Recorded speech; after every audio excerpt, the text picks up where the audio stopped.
¿Qué tal? Buen día, feliz sábado para todos, a los que nos acompañan aquí, a los que nos visitan, también a todos los que nos ven por las redes sociales.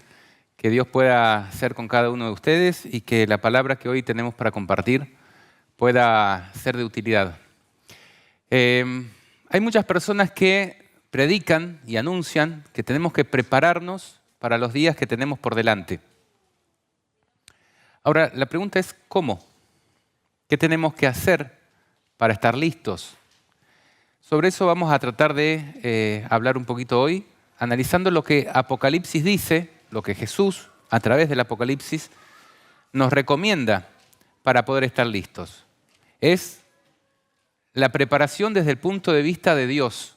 Por eso lo hemos titulado ¿Cómo prepararnos para la crisis nivel Dios? Porque justamente es los consejos de Dios para nuestra preparación. Los invito a que antes de comenzar el estudio nos pongamos de rodillas para buscar la presencia de Dios. Querido Padre que estás en los cielos, alabado y glorificado seas por tu bondad, por tu grandeza, por tu misericordia, Señor. Que hasta hoy nos esperas, nos aguantas y nos perdonas, Señor, de todas nuestras iniquidades. Límpianos para que podamos estar, Señor, aceptos delante de ti. Que en este instante, Señor, nuestro corazón pueda volcarse hacia ti y tú lo puedas recibir. También abre nuestros oídos para que podamos escuchar tu palabra, aquella que proviene desde tu trono de gracia, Señor, para nuestros días, para nuestra preparación, para ayudarnos a poder soportar los días que tenemos por delante. Te pido, Señor, que tu Espíritu pueda enseñarnos y recordarnos las verdades que tú has enseñado, Señor, y hacernos unir un cabo con otro de manera que podamos entenderla. Te lo ruego todo en el nombre de Jesús. Amén. Bien, como ustedes habrán podido notar, a mí me apasiona el libro de Apocalipsis y desde ese libro es que estoy presentando la palabra de Dios desde este púlpito desde hace ya varias ocasiones, ¿no? Y nosotros hemos visto en nuestros estudios anteriores, vamos a hacer un breve repaso para entrar en tema, que en el primer capítulo Dios da la introducción, es decir, toda la información que necesitamos conocer acerca de dónde viene el Apocalipsis y en qué contexto está dado. Por ejemplo, allí en los versículos 1 al 3 se revela al emisor de la revelación, al receptor, es decir, a quién va dirigida, una síntesis del mensaje y el medio que Dios utiliza para comunicarla. Más abajo envía saludos en su carta dirigida a la iglesia, salutaciones de parte del Padre, de parte de los 7 Espíritus de Dios, que es la plenitud del Espíritu Santo, y de parte de Jesucristo, el primogénito de los muertos. El testigo fiel, dice ahí como primera cualidad, es el que va a dar testimonio. Y a continuación tenemos el contexto en el cual es dada la revelación y para el cual es dada la revelación. Repito, tenemos el contexto en el cual es dada la revelación y para el cual es dada.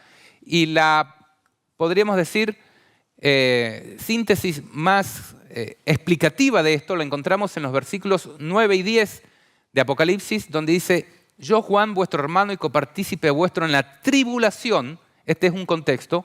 Juan, que está sufriendo tribulación en el reino y en la paciencia de Jesucristo, estaba en la isla llamada Patmos. Este es el contexto temporal y geográfico. La prisión del apóstol en la isla llamada Patmos, aquel tiempo, por causa de la palabra y del testimonio de Jesucristo. Él está soportando la tribulación por causa de la palabra y del testimonio. Ahora, ese es el contexto en el cual es dado el Apocalipsis. Ahora, el contexto en el cual el contexto para el cual es dado el Apocalipsis, lo encontramos en el versículo siguiente. Dice: yo estaba en el Espíritu en el día del Señor y oí detrás de mí una gran voz como de trompeta. Y nosotros explicamos en nuestros estudios anteriores que la expresión yo estaba en el Espíritu hace referencia a que él estaba en visiones. Por ejemplo, en otro texto de Apocalipsis 4.2 dice: al instante yo estaba en el Espíritu y aquí un trono establecido en el cielo. y en el trono uno sentado. Claramente el estar en el Espíritu en este caso es estar en otro contexto geográfico al menos y posiblemente también temporal. El siguiente versículo de ejemplo que tenemos es Apocalipsis 17:3. Dice, y me llevó en el Espíritu al desierto y vi a una mujer sentada sobre una bestia escarlata llena de nombres de blasfemia que tenía 7 cabezas y 10 cuernos. Aquí estamos ante un traslado temporal del profeta que dice, me llevó el Espíritu al desierto. No solamente temporal, sino también geográfico, dado que el desierto simboliza la desolación en la que se encuentra, en este caso, la mujer que está sentada sobre la bestia. Y me llevó en el Espíritu, ha sido transportado el profeta al tiempo en el que nosotros sabemos a quién representa a la mujer en este caso y la bestia, que es el Imperio Romano y la institución religiosa que la comanda. Está herida de muerte en el desierto. Ese es el contexto temporal y el profeta ha sido trasladado por el Espíritu a ese tiempo. Y el último versículo que tenemos de ejemplo dice, y me llevó en el Espíritu a un monte grande y alto y me mostró la gran ciudad santa de Jerusalén que descendía del cielo de Dios. Si ustedes ven el contexto, Apocalipsis 21:10, es cuando está descendiendo la santa ciudad después del milenio. Fíjense si el Espíritu Santo puede transportar al profeta en visiones a diferentes espacios de tiempo y lugar. Eso es justamente lo que es estar en el Espíritu. Estar en visiones, en otro tiempo, en otro lugar, a lo que corresponde al profeta. Ahora, estar en el día del Señor, nosotros explicamos que esto proviene de una palabra de origen griego que significa perteneciente al Señor, día, o día perteneciente al Señor. La expresión es kuriakos gemera y aparece solo en este versículo en toda la Biblia. Algunos las han traducido como en relación al día de la semana que pertenece al Señor. Por lo tanto, se preguntan si Juan recibió la revelación en sábado o en domingo. Los que creen que el día del Señor es el sábado van a decir, Juan recibió el Apocalipsis un sábado. Los que creen que el día del Señor es el domingo afirman que Juan recibió el Apocalipsis un domingo. Sin embargo, también podemos entender el contexto de esta visión a que Juan fue transportado en visión, justamente en el Espíritu, al tiempo del juicio de Dios. ¿Por qué? Porque en el contexto de toda la Biblia, el día del Señor, así llamado, apunta a esto, porque cerca está el día de Jehová, día de nublado, día de castigo a las naciones será. Ezequiel 33. Aullad porque cerca está el día de Jehová, vendrá como asolamiento del Todopoderoso. ¿Condice este día del Señor con el contexto de Apocalipsis? Tenemos otro versículo. Cuán grande es aquel día, tanto que no hay otro semejante a él. Tiempo de angustia para Jacob, pero de ella será librado. Justamente Juan se encontraba en contextos de tribulación y preso. Y aquí otro versículo dice, yo os envío al profeta Elías antes que venga el día de Jehová, grande y terrible. Malaquías 4:5. Ya en el Nuevo Testamento dice, vosotros sabéis perfectamente que el día del Señor vendrá así como ladrón en la noche, que cuando digan paz y seguridad, entonces vendrá sobre ellos destrucción repentina, como los dolores a una mujer encinta, y no escaparán. Primera de Tesalonicenses 5:2-3. Y dice también Pedro, pero el día del Señor vendrá como ladrón en la noche, en la cual los cielos pasarán con gran estruendo, y los elementos ardiendo serán deshechos, y la tierra y las obras que hay en ella serán quemadas. Segunda de Pedro 3:10. Entonces, ¿cuál es el contexto en el que es dado Apocalipsis? ¿Un sábado cualquiera en el que Juan está estudiando la Biblia, está en el Espíritu y recibe las revelaciones en la isla de Patmos? ¿O él justamente ha sido transportado por el Espíritu al tiempo en que se iba a producir este día del Señor? Y en ese contexto escribe el Apocalipsis. En ese contexto se le da la revelación del Apocalipsis. Bueno, si miramos un poquito más alrededor de lo que es esta frase, yo estaba en el Espíritu en el día del Señor, dice, oí detrás de mí una gran voz como de trompeta. lo cual también tiene un significado simbólico muy especial porque las trompetas en la Biblia simbolizan anuncios. Y existía una fiesta en el calendario religioso hebreo relacionada con el santuario, que era justamente la fiesta de trompetas, donde se tocaban trompetas ¿para qué? Para anunciar justamente el día del Señor, el día del juicio. Y en ese contexto Cristo se presenta. También vimos en otro tema que el Apocalipsis está escrito en el contexto del santuario. Y lo analizamos desde el punto de vista de qué tiempo del santuario, del tiempo ordinario, en los cultos repetitivos, continuos, de todo el tiempo, o en el contexto del día de expiación, que era el día justamente del juicio de Dios. Nosotros fundamentamos por qué yo creo que tiene por lo menos una aplicación específica, no solamente a lo largo de la historia, que podría ser el tiempo representado por el tiempo ordinario, sino en el contexto del día de expiación, es decir, el contexto justamente del día del Señor, del día del juicio de Dios. Ahí vimos que Cristo se presenta en el acto de aparejar las lámparas, que es lo que se hacía en el santuario continuamente, aún en el día de expiación. Dice Apocalipsis 1, me volví para ver la voz que hablaba conmigo y vuelto vi 7 candeleros de oro y en medio de los 7 candeleros a uno semejante al Hijo del Hombre, vestido de una ropa que llegaba hasta los pies y ceñido con el pecho con un cinto de oro. Y aclara luego, los 7 candeleros que has visto son las 7 iglesias. Entonces esto nos enseña de que Cristo se presenta en medio de su iglesia, la cual es representada simbólicamente ya en el cielo, porque la iglesia se encontraba en el lugar santo, y Cristo se encuentra caminando entre ellos. Y el significado simbólico es de que Cristo está limpiando las lámparas para que puedan arder eficazmente. Eso es lo que nosotros vimos en los temas anteriores. Ahora, en este capítulo introductorio, se le dice a Juan, luego de decirle que él estaba en el Espíritu en el día del Señor, dice que la voz, como de trompeta, le dice, yo soy el Alfa y la Omega, el primero y el último. Escribe en un libro lo que ves y envíalo a las 7 iglesias que están en Asia. Apocalipsis básicamente entonces es un mensaje de Dios destinado a 7 iglesias que representan la plenitud de su iglesia. Ahora,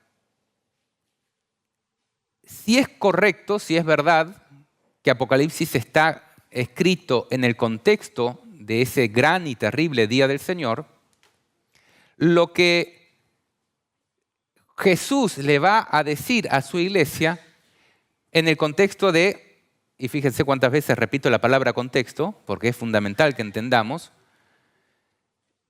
de aparejar las lámparas, de preparar a la iglesia. ¿Para qué? Para ese gran y terrible día. Ahí le dice, escribe en un libro lo que ves y envíalo a las 7 iglesias. Cristo, en su amor, viendo el estado de su iglesia, le trae una revelación directa. Pero antes de revelarle las cosas que han de acontecer y que Apocalipsis detalla en detalle, o revela en detalle, hay una carta dirigida a su iglesia para prepararla. Y eso es lo que nosotros quiero que empecemos a considerar hoy. La preparación desde el punto de vista de Dios. ¿Qué necesitamos escuchar? ¿Qué necesitamos entender para poder estar preparados para ese gran y terrible día? Por eso, en los siguientes capítulos, capítulo 2 y capítulo 3, nosotros encontramos esa carta dirigida a las iglesias. La primera es la iglesia de Éfeso. Vamos a ver que la historia de esa iglesia va a ser usada por Dios como una maqueta representativa de cómo estaría la iglesia en nuestros días. Eso es lo que vamos a tratar de fundamentar. Y el mensaje dirigido a la realidad de aquella iglesia es un mensaje que apunta a nosotros de una manera simbólica, espiritual. En teología se conoce como tipo y antitipo. O sea, este es el caso de ejemplo para enseñarnos lo que va a ser el cumplimiento mayor. Bueno, Éfeso se encontraba, ¿dónde? En Asia, dice ahí, ¿no? Aquí tenemos un mapa. Es la actual zona de Turquía. Ahí pueden ver las 7 iglesias. Están en un pedacito, podríamos decir, de un país. Éfeso, Esmirna, Pérgamo, Tiatira, Sardis, Filadelfia y la Odisea. Siguen como es una geografía que podríamos decir un semicírculo en horario de reloj. Quizás tenga algo que decirnos esa disposición de las iglesias en horario de reloj que apunta al correr del tiempo, ¿no? Bueno, todavía quedan algunas ruinas. Hay circuitos turísticos que muchas personas van a ver justamente las iglesias del Apocalipsis allí en Turquía. Hay fotos que son muy bonitas de aquel lugar. Ahora, lo que primero podemos sacar como conclusión, y aquí tenemos un mapa actual de toda esa zona, es que el Apocalipsis no es dirigido a la iglesia que estaba en Israel. Es dirigido a iglesias que están más allá de Judea y de Samaria.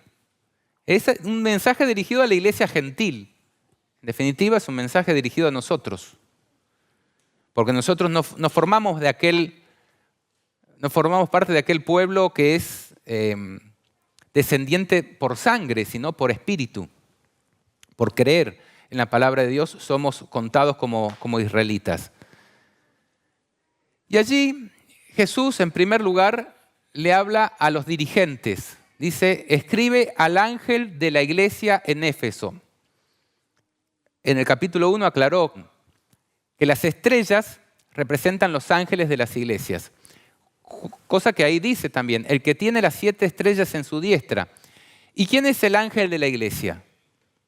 Es el líder, el mensajero, el pastor, el sacerdote, el que tiene a cargo la iglesia. Entonces cuando le dice, escribe al ángel de la iglesia de Éfeso, escribe al dirigente de la iglesia de Éfeso y dile, el que tiene las 7 estrellas en su diestra, si las 7 estrellas, de acuerdo a Apocalipsis 1, creo que es 20, representan justamente los ángeles de las 7 iglesias, Jesús le está diciendo, el que los tiene a todos ustedes en su mano derecha, te dice esto. Y dice a continuación, el que anda en medio de los 7 candeleros de oro, es decir, el que está en constante cuidado de su iglesia. El que tiene a los dirigentes en su mano derecha, le habla al dirigente de esta iglesia, de este sector, y le dice, yo conozco tus obras. Lo primero que le dice es, yo conozco tus obras, lo cual implica un juicio investigativo, porque nadie puede conocer a cabalidad las obras de una persona, de un grupo de personas, de una iglesia, si previamente no la ha investigado. Y sabemos que los juicios tienen etapas. Tiene una etapa investigativa donde se investigan las cosas y tiene una etapa ejecutiva donde se sentencia y se ejecuta una sentencia. En la etapa investigativa de conocer las obras, se le envía un mensaje con una advertencia, vendré pronto a ti. ¿A qué hace referencia esta palabra de vendré? ¿A la segunda venida de Jesús? Bueno, la Biblia lo revela en Malaquías, capítulo 3. Dice, he aquí yo envío mi mensajero, el cual preparará el camino delante de mí. Recuerdan que recién leímos un pasaje de que Dios iba a enviar a su mensajero con el espíritu y el poder de Elías antes que venga el día grande y terrible. Bueno, aquí dice lo mismo, en el mismo libro de Malaquías. Dice, y vendrá súbitamente a su templo el Señor. ¿A dónde iba a venir? A su templo, a su iglesia, a quien vosotros buscáis, y el ángel del pacto, a quien deseáis vosotros. He aquí viene, ha dicho Jehová de los ejércitos. ¿Y quién podrá soportar el tiempo de su venida? ¿Estamos en contexto? Necesitamos prepararnos para ese gran y terrible día de Jehová. Y se hace la pregunta, ¿quién podrá soportar el tiempo de su venida? ¿O quién podrá estar en pie cuando Él se manifieste? porque Él es como fuego purificador y como jabón de lavadores. Y se sentará para afinar y limpiar la plata, porque limpiará a los hijos de Leví.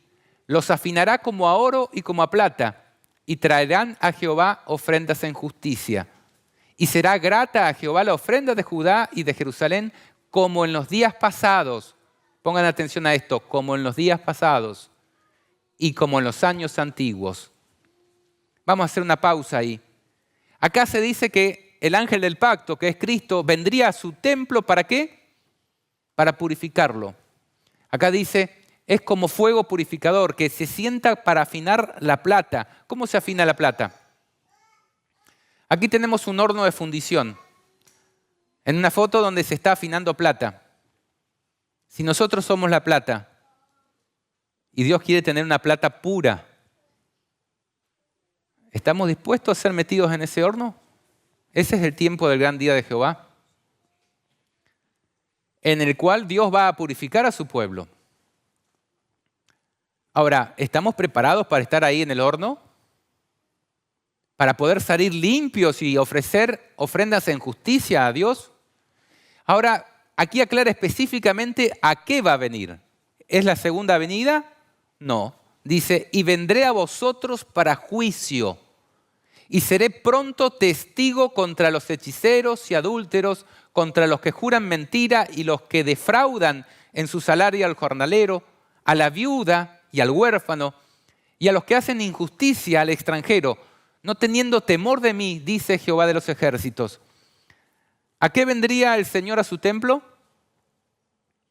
A hacer juicio. Ahora, ese juicio es benigno porque su fin es de salvación y de separar la escoria de la plata pura. Se necesita que Dios haga esa obra, porque si no vamos a estar en esta podredumbre todos los días hasta por la eternidad. En un momento Dios tiene que purificar a su iglesia. Ahora, en cada mensaje a la iglesia le dice, yo conozco tus obras, recién lo leímos.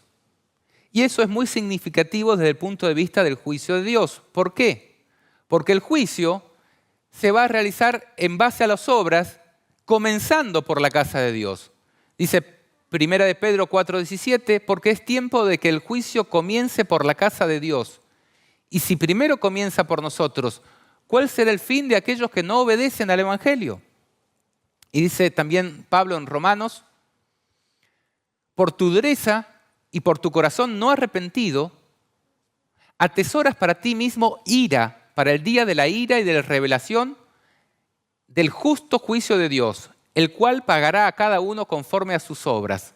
Vida eterna a los que perseverando en el bien hacer buscan gloria, la gloria de Dios, honra e inmortalidad, pero ira y enojo a los que son contenciosos y no obedecen a la verdad, sino que obedecen a la injusticia.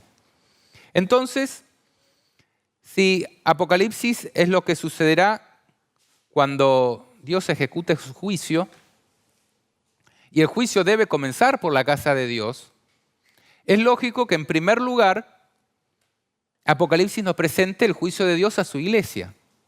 Ahora, antes de juzgarla y aplicarle la sentencia, que la vamos a encontrar en Apocalipsis 17, la sentencia contra la gran ramera, y en Apocalipsis 19, las bodas del Cordero, aquellos que son aceptados, antes de llegar a esa conclusión, Cristo la quiere preparar, quiere ofrecerse a ella con palabras de amor para que se arrepienta, para que pueda ser hallada digna. Y en ese contexto de Cristo que se acerca a su iglesia para juicio, antes de que venga a ella con su juicio, le dice, yo conozco tus obras y tu arduo trabajo y paciencia, y que no puedes soportar a los malos, y has probado a los que se dicen ser apóstoles y no lo son, y los has hallado mentirosos. Has sufrido y has tenido paciencia, y has trabajado arduamente por amor de mi nombre, y no has desmayado. ¿Será que este es un contexto que quizás nos aplica a nosotros? ¿Hemos trabajado en algún momento arduamente por Cristo? Vamos a analizarlo desde el punto de vista de la iglesia a la cual está hablando, desde Éfeso. Y después vamos a ver si nos aplica a nosotros. Dice Elena de White en Hechos de los Apóstoles, analizando justamente este mensaje: al principio la iglesia de Éfeso se distinguía por su sencillez y fervor. Los creyentes trataban seriamente de obedecer cada palabra de Dios y sus vidas reflejaban un firme y sincero amor a Cristo. Se regocijaban en hacer la voluntad de Dios porque el Salvador moraba constantemente en sus corazones. Llenos de amor para con su Redentor, su más alto propósito era ganar almas para Él. Es decir, no solamente tenían amor por Dios, sino también por sus hijos, por sus hermanos. No pensaron en atesorar para sí el precioso tesoro de la iglesia de Cristo. Sentían la importancia de su vocación y, cargados con el mensaje sobre la tierra paz entre los hombres buena voluntad, ardían en el deseo de llevar las buenas nuevas de salvación a los rincones más remotos de la tierra. Y el mundo conoció que ellos habían estado con Jesús, pecadores arrepentidos, perdonados, limpiados y santificados, se allegaban a Dios por medio de su Hijo. Esta era la realidad del tiempo de Éfeso cuando había trabajado arduamente, como se dice aquí. Trabajó arduamente y con paciencia y probó a los que el diablo quería meter dentro de su iglesia. Fíjense que ahí tenemos un punto importante. Cada vez que la iglesia de Dios está trabajando correctamente, con fervor, el diablo se desespera y quiere destruirla. ¿Y qué hace? Primero dice, no puede soportar a los malos. Empieza a meter gente mala dentro de la iglesia. Y has probado los que se dicen ser apóstoles y no lo son. Hay personas que se empiezan a presentar como si fueran líderes y maestros de Cristo, cuando en realidad son falsos maestros. Y habla luego acerca de que esta iglesia aborrecía las obras de los nicolaítas, las cuales dice, yo también aborrezco. Bueno, ¿quiénes eran los nicolaítas? ¿Y cuáles eran sus obras? Y a su vez, ¿qué relación van a tener luego con los que siguieron el camino de Balaam, que también se encuentran en los mensajes a las iglesias? Vamos a ver un poquito de historia. Johann Cosseius, que vivió entre 1603 y 1669, que fue un teólogo influyente calvinista, germano holandés, conocido como un gran erudito de la Biblia y uno de los principales exponentes de la teología del pacto. Él dijo de los nicolaítas esto. Dice, creía que el nombre Balaam podría ser interpretado como depredador o conquistador del pueblo, siguiendo las palabras hebreas que componen el nombre Balaam, siendo un equivalente hebreo del término griego nicolaíta. Es decir, los que siguen a Balaam simbólicamente y los que siguen a los nicolaítas serían equivalentes para este teólogo. También Wikipedia, por ejemplo, dice de los nicolaítas, es probable que el término nicolaíta tenga su raíz en dos palabras griegas, Nico y Laos. Nico significa conquistar o estar sobre otros, y Laos significa pueblo, gente común. Y es la raíz de la palabra laico, los laicos de la iglesia, dando a entender que es una especie de jerarquía que pretendía conquistar la iglesia primitiva. ¿Quiénes eran los nicolaítas? Gente que el diablo empezó a introducir dentro de la iglesia como falsos apóstoles que querían dominar a la iglesia, empezar a establecer jerarquías, de decir yo soy más que vos, yo entiendo mejor que vos, yo voy a decir cómo son las cosas y vos obedecés. ¿Para qué? Para conquistar y para dominar la iglesia. Y empiezan a meter herejías para que el pueblo siga de manera desordenada tras esas herejías y que pierda el favor de Dios. Veamos, por ejemplo, lo que dice el comentario del Apocalipsis más antiguo que se conoce, escrito por Victorino de Petovio, en el siglo II. se describe a los nicolaitas como hombres falsos y turbadores que, ministrando bajo el nombre de Nicolás, crearon para ellos una herejía, diciendo que las viandas ofrecidas a los ídolos podían ser exorcizadas y luego comidas, y cualquiera que cometiere fornicación podía recibir la paz al 8º día. ¿Por qué creían esto? Bueno, si uno profundiza un poquito más, les traigo un poquito de historia aquí.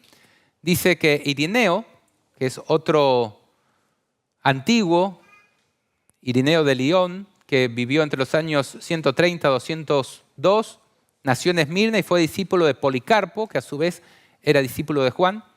Él afirmó que los nicolaitas eran un grupo de gnósticos que se infiltraron dentro de la iglesia. Dice que combinaban ideas filosóficas griegas con creencias orientales. Estos gnósticos, respetados e influyentes intelectuales de los primeros siglos, se infiltraron en la iglesia cristiana primitiva, difundiendo la idea de un Dios inalcanzable, perfecto y distante, que no se relacionaba con seres imperfectos como nosotros. ¿Será que estamos contaminados por esa doctrina? Afirmaban que los espíritus procedían de ese Dios y que los seres humanos podían salvarse a sí mismos a través del conocimiento supremo o gnosis. Hoy tenemos mucho de eso, a través de todo lo que es la autoayuda, el cual era secreto y espiritual, buscando lo divino dentro de sí mismos, de manera mística e intuitiva. Yoga, nueva era, todo esto forma parte de estas corrientes gnósticas de los nicolaitas. También creían en la existencia de un ser malvado llamado Demiurgo, responsable de la creación de la materia, y veían al espíritu como el bien y la materia como el mal, lo que generaba una lucha interna. Ellos que decían, no importa lo que hagas con el cuerpo, basta que en tu espíritu creas y alabes a Dios, ya está. Por eso hoy, por ejemplo, muchas religiones destruyen su cuerpo, fumando, tomando, comiendo cualquier cosa. Y para esas religiones no importa. Lo importante es que vayas a misa y te confieses y listo. Ya espiritualmente sos limpio. Entonces lo que hagas con el cuerpo no interesa. Sus máximos dirigentes pueden violar niños, abusar, tener desviaciones sexuales de todo tipo. En su teología no importa, porque eso es la carne maldita. Lo que importa es que en el espíritu uno,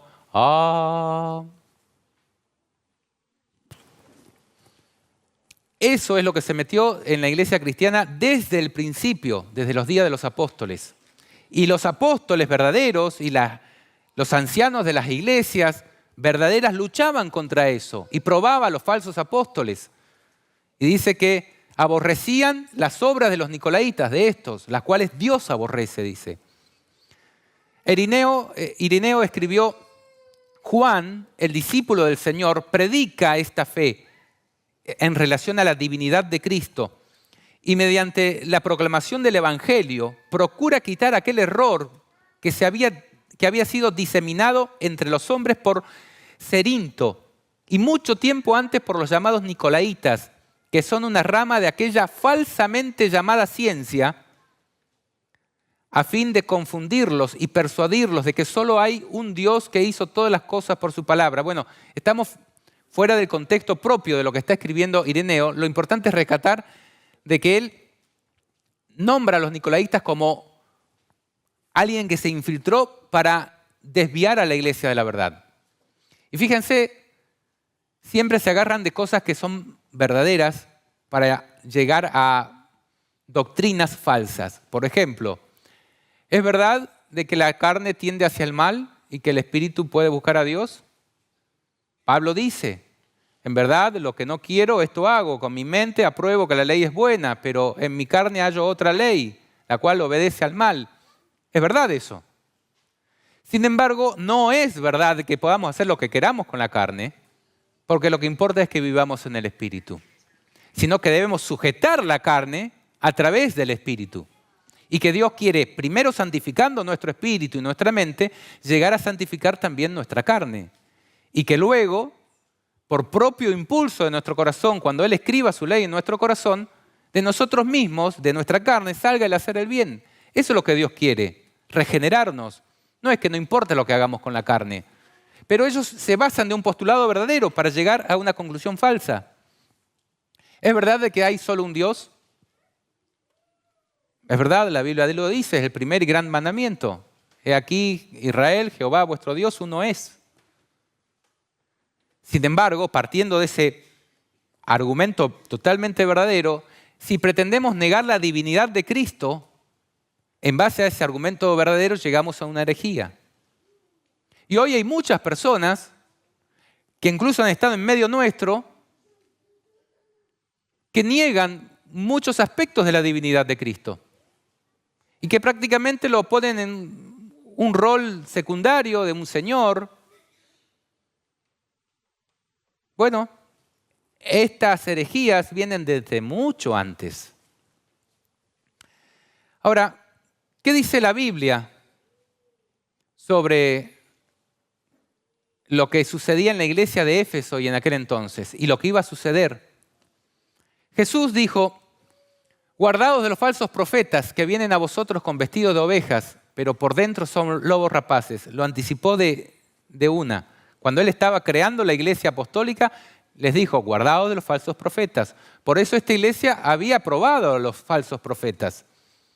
Luego Juan, en 1 Juan 4:1, dice: amados, no creáis a todo espíritu, sino probad los espíritus si son de Dios. ¿Por qué?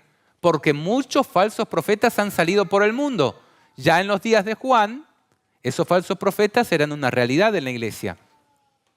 Y hay varios textos que me voy a tomar el permiso de leerlos.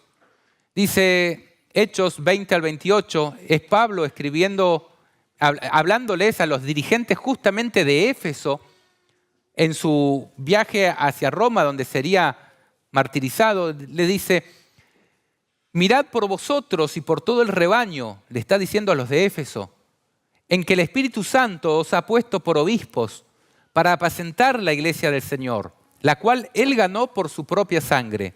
Porque yo sé que después de mi partida, cuando Él estuviera saliendo ahí, entrarán en medio de vosotros lobos rapaces, que no perdonarán al rebaño, y de vosotros mismos se levantarán hombres que hablen cosas perversas. ¿Para qué? Para arrastrar tras sí a los discípulos, para llevarse a la gente. ¿Sucede hoy? Hechos 20, 28 al 30.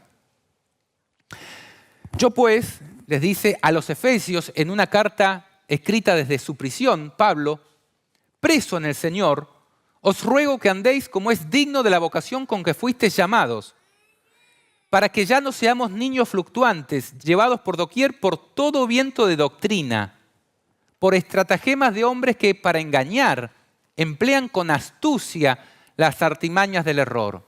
¿Qué hace el diablo? Presenta cosas verdaderas y las desfigura para que sean falsas. Eso es emplear con astucia las artimañas del error, como lo hace el diablo. Y les dice Pablo a los efesios: les ruego que anden como es digno de la vocación con que fueron llamados, los que le predicamos, para que no sean llevados por estos vientos de doctrina. Ya estaban ahí los hombres perversos que se iban a meter. Pero no solamente Juan y Pablo escribieron sobre esto.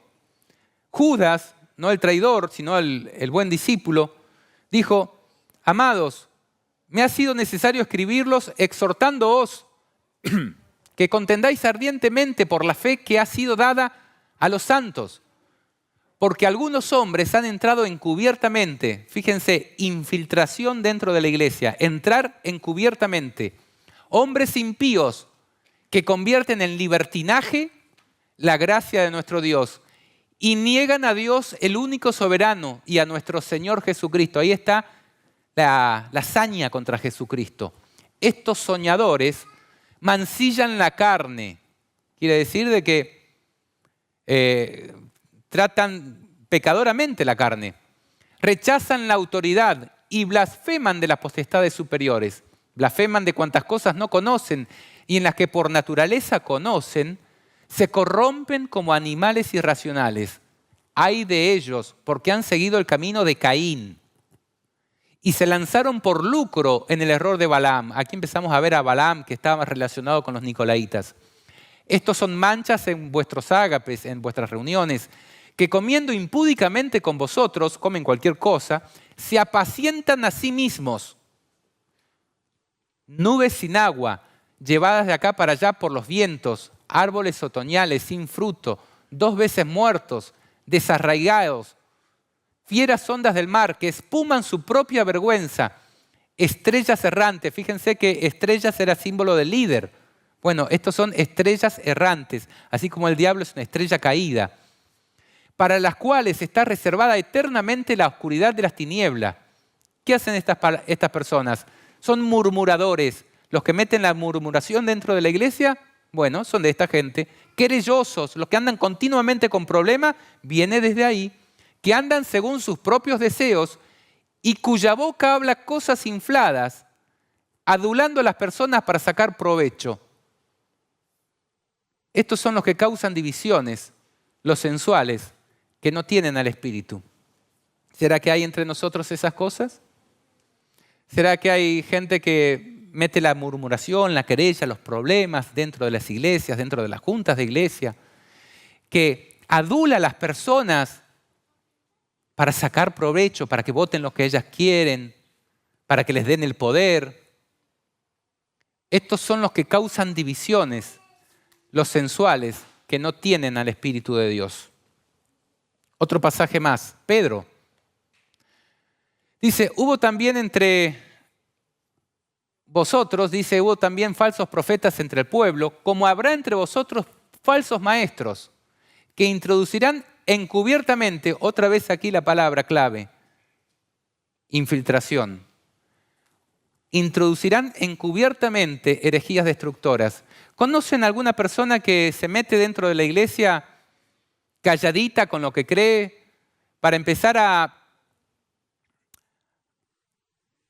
agarrar gente dentro de la iglesia y llevársela luego cuando ya está embaucada con sus engaños? Bueno, aquí están descritos.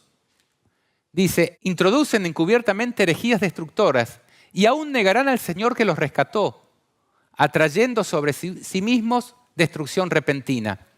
Muchos seguirán sus disoluciones, por causa de los cuales el camino de la verdad será blasfemado. O sea, se generan unos problemas terribles y el camino de la verdad es blasfemado. Se habla pestes de las cosas de Dios. Y dice, por avaricia harán mercadería de vosotros con palabras fingidas. Es clarísimo. Para sacar provecho, para arrastrar tras sí a los discípulos, por avaricia hacen mercadería de los hermanos con palabras fingidas. Sobre los tales, ya de largo tiempo la condenación no se tarda y su perdición no se duerme. Sabe el Señor librar de la tentación a los piadosos y reservarlo a los injustos para ser castigados, ¿cuándo? En el día del juicio. Y mayormente aquellos que siguiendo la carne andan en concupiscencia e inmundicia y desprecian el señorío. Han dejado el camino recto y se han extraviado siguiendo el camino de Balaam, pues hablando palabras infladas y vanas, seducen con concupiscencias de la carne y disoluciones a los que verdaderamente habían huido de los que viven el error. Les prometen libertad, hagan lo que quieran, pero dice, son ellos mismos esclavos de corrupción. Oh, hermano, ¿tú crees que hay que guardar la ley? No, vivimos en la libertad de Cristo. Ya no hay que cumplir la ley. Somos libertados. Prometen libertad, pero son ellos mismos, dice, esclavos de corrupción. Todas esas herejías que vemos en las diferentes iglesias que hoy componen el cristianismo, que es la iglesia de Cristo, parten justamente de estos orígenes. Personas que, ¿es verdad que Cristo nos libera? ¿Nos hace libres? Perfecto, sí, es verdad. Pero no para desobedecer la ley. El que desobedece la ley peca y el que peca es esclavo del pecado. Entonces, vemos sobradamente que una de las principales herramientas del diablo para tratar de torcer, de desviar a esa iglesia que sirve fielmente a Dios, que es infiltrar personas en el liderazgo de su pueblo.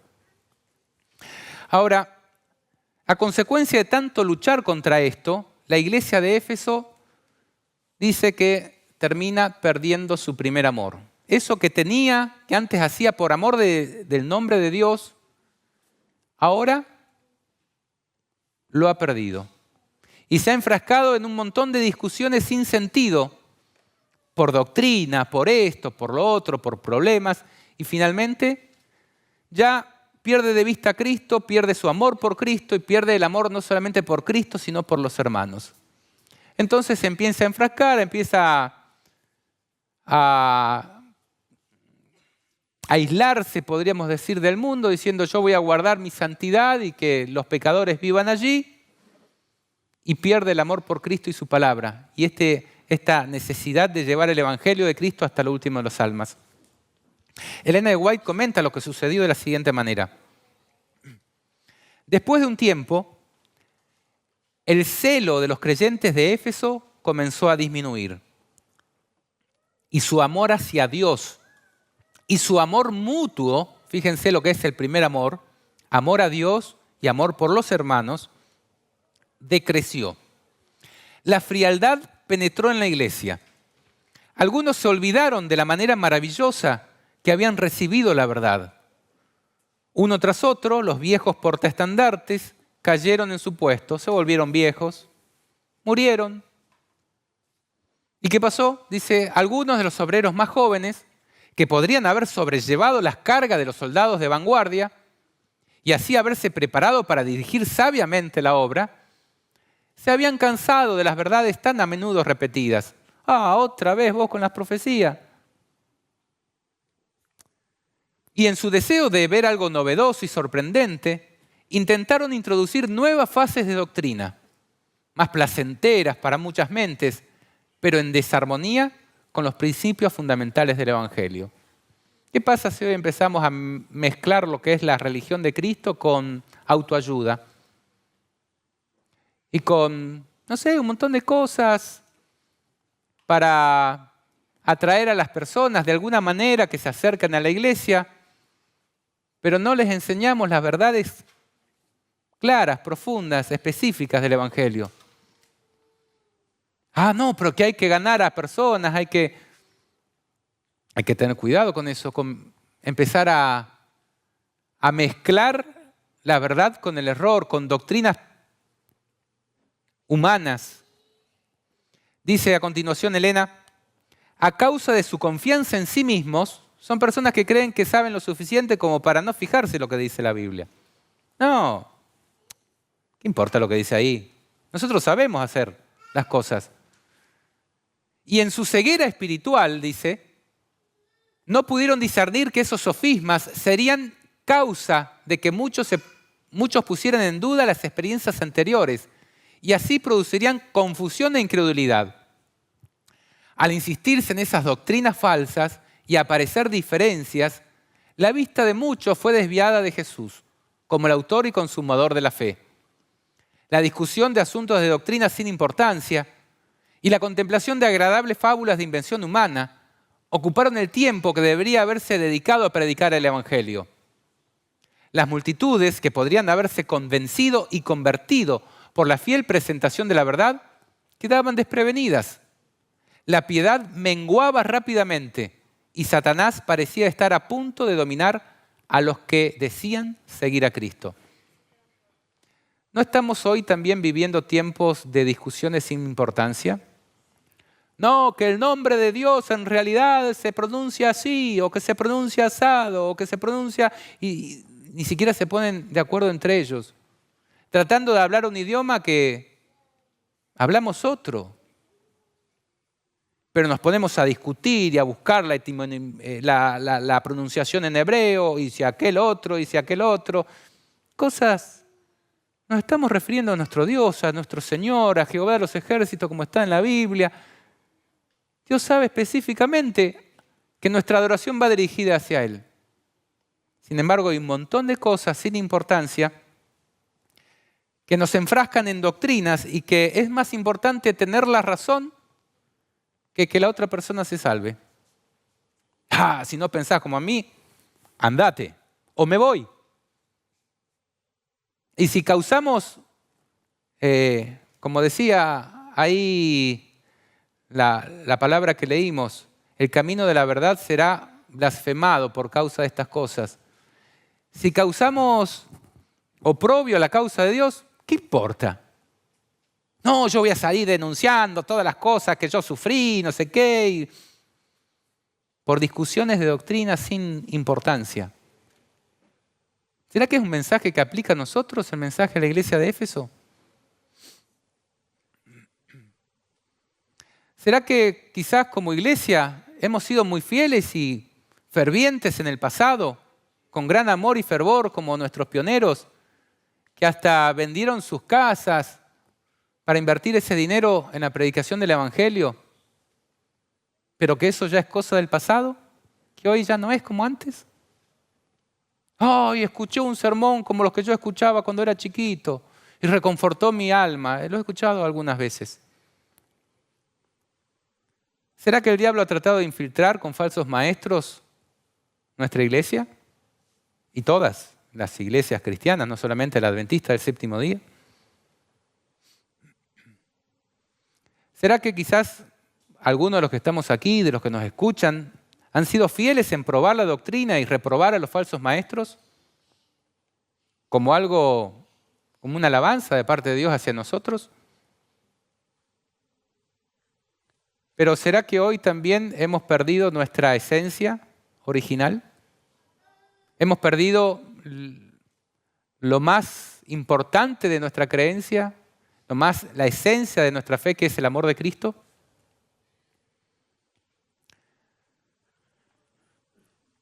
Bueno, si en el contexto de Cristo, limpiando las lámparas, el resumen de nuestra fe es: has sido bueno en el pasado,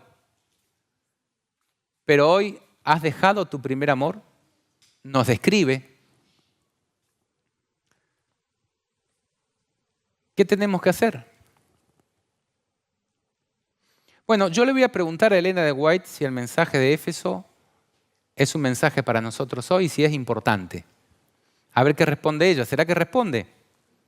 Ella dice en Testimonios para la Iglesia, tomo 8, páginas 105 al 106, los mensajes dirigidos a las iglesias de Éfeso y Sardis, ya la vamos a estudiar en su momento, me han sido repetidos con frecuencia por aquel que me da instrucción para su pueblo.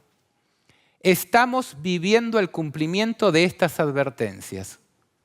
Nunca antes se había cumplido una escritura tan al pie de la letra como estas. Entonces no son palabras mías, no es un invento mío de que el mensaje a la iglesia de Éfeso nos aplica a nosotros. Justamente a la iglesia que está a punto de ser juzgada con juicios ejecutivos por parte de Dios. Ahí dice Jesús a la iglesia de Éfeso: pero tengo contra ti que has dejado tu primer amor. Recuerda, por tanto, de dónde has caído. ¿Y qué? Y arrepiéntete. Y haz las primeras obras, o sea, ponte en movimiento con esto de arrepentirte. No te quedes en una mera confesión de arrepentimiento.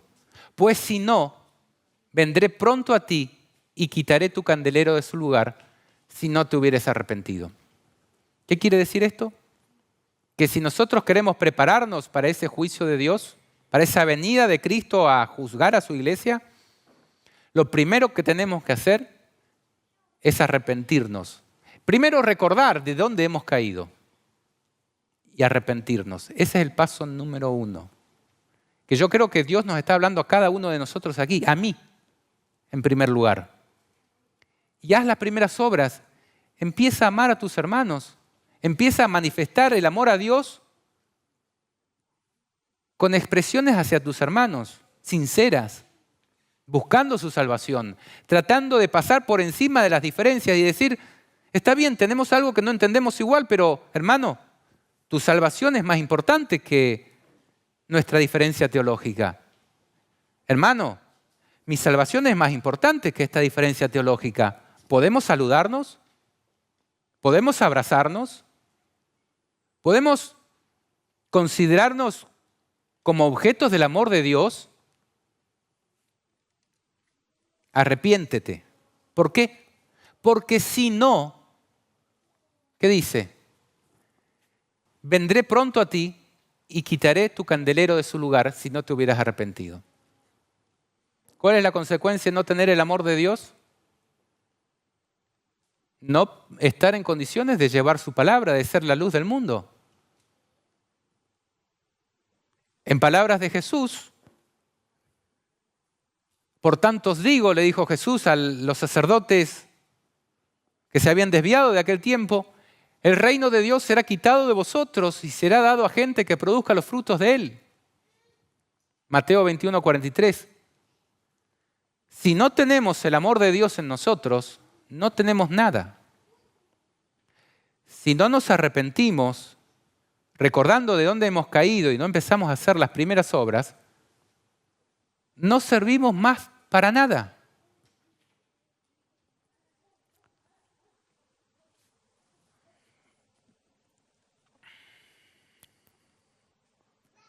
¿En qué momento? Vamos a repasar esto. ¿En qué momento va a venir Cristo?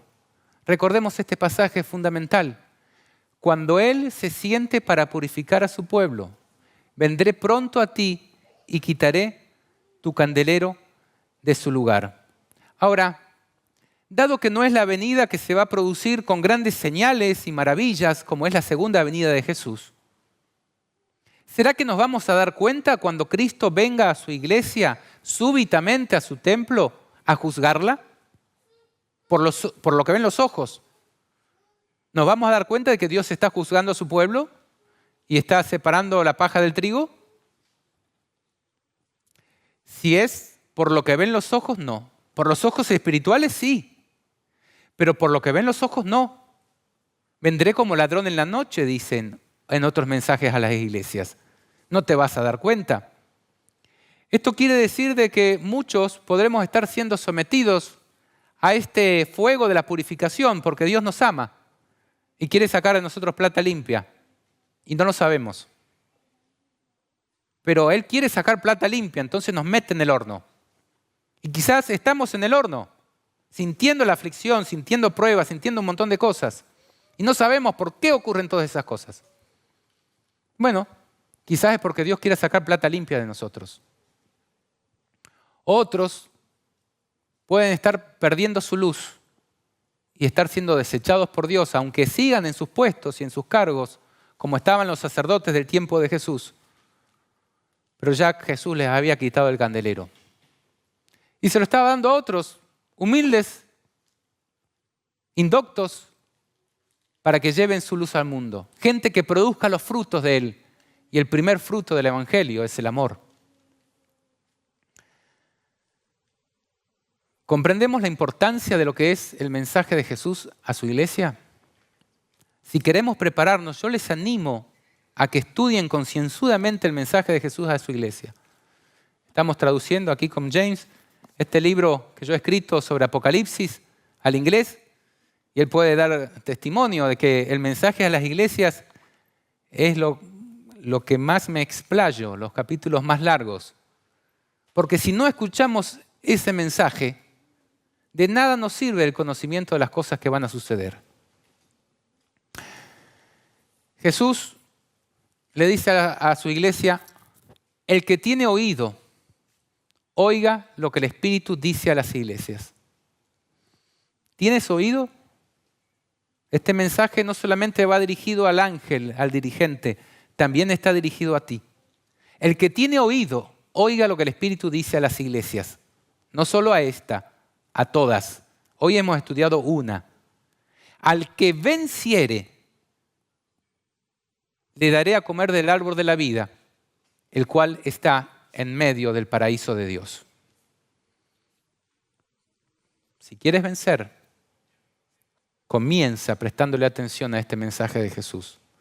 A abrir tus oídos y escuchar la palabra que Él tiene para tu preparación.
Gracias, Melissa, por esa interpretación tan hermosa.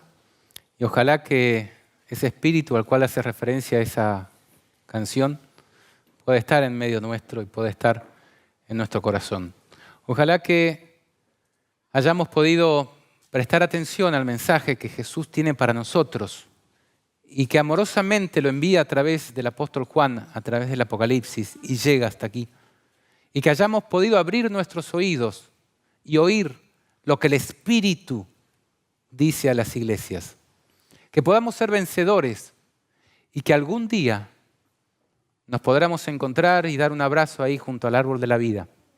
A los que están aquí nos podemos abrazar aquí, pero también a los que nos ven por redes sociales, a donde llega este mensaje, que algún día podamos encontrarnos y darnos un abrazo y alabar a Cristo, el autor y consumador de nuestra salvación. Los invito a postrarse, sin antes decirle que el que quiera leer este libro lo puede encontrar gratis en la página web diloalmundo.org. Y el que no lo haya recibido aquí puede acercarse a mí o a Caleb a la salida y llevar uno gratuitamente. Oremos.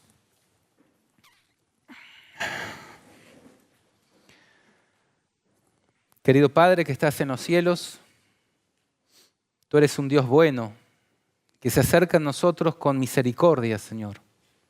Que has dado a tu Hijo, tu único Hijo, para que se entregue muriendo en la cruz por nosotros. Que además envías tu Espíritu y tocas la puerta de nuestro corazón. Ojalá hoy hayamos podido oír ese llamado que nos haces y responder favorablemente a ti. Que tú puedas entrar en medio de nuestro pueblo y en medio de nuestro corazón y plantar otra vez esa semillita de tu amor. De ese amor que está expresado en tu ley y también en tu carácter, Señor. Ese amor que tú no estás dispuesto a renunciar y por lo cual lo has dado todo, que también puede estar en medio nuestro, Señor. Que toda planta, raíz y fruto de egoísmo, de odio, de ira, de venganza, plantados por el enemigo, pueda desaparecer de en medio nuestro, Señor. Y que sea tu amor el que nos una a cada uno, el que nos motive y nos impulse a ir por todo el mundo predicando las buenas nuevas de tu evangelio. Yo sé que cuando eso pase, tu iglesia va a brillar y multitudes se van a convertir a ti. Multitudes que hoy, viendo nuestras mugres, nuestras blasfemias, no se acercan a ti por culpa nuestra. Ayúdanos, Señor, a arrepentirnos de nuestros pecados. En el nombre de Jesús. Amén.